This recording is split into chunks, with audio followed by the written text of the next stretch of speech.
তো আজকে আমাদের ওয়াজের বিষয় হচ্ছে আসাদুল্লাহ ভাইকে নিয়ে আমরা ওয়াজ করব, ওয়াজ এবং শুনবো। তো ওয়াজ করছেন হাফেজ মাওলানা ইকবাল হোসেন সাকিব, জয়পুরহাট। আমার প্রিয় ভাইয়েরা, আমার সাইটে বসা আছে হাফেজ মাওলানা মুফতি আসাদুল্লাহ সাহেব, আমার প্রিয় বন্ধুবর। সে অত্যন্ত নরম মনের মানুষ, সে অত্যন্ত সাধারণ নরম মনের মানুষ, তার মনটা বিশাল বড়। যখনই আমি জয়পুরহাট থেকে গাজীপুরে শরীফপুরে যখনই আমি আসি, তখনই আমার আসাদুল্লাহ বন্ধুর সঙ্গে, ভাইয়ের সঙ্গে দেখা হয়ে যায়।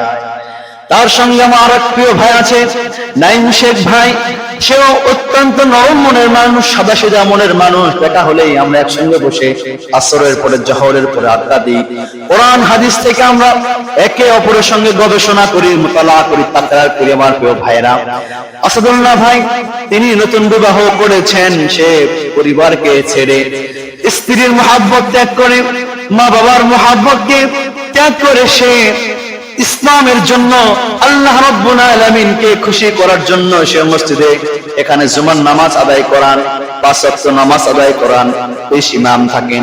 আমার প্রিয় ভাইয়েরা, আসাদুল্লাহ ভাইয়ের জন্য আমরা সবাই অন্তরের অন্তঃস্থল থেকে আমরা দোয়া করি।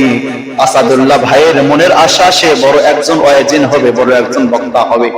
আমরা দোয়া করছি আল্লাহ রাব্বুল আলামিন যেন আসাদুল্লাহ ভাইয়ের, আমার প্রিয় বন্ধু আসাদুল্লাহর মনের নেক মাকাসাত যেন মঞ্জুর করে, আসাদুল্লাহ ভাইয়ের আব্বা আম্মার মনের নেক আশাগুলো যেন পূরণ করে দেয়। আমিন।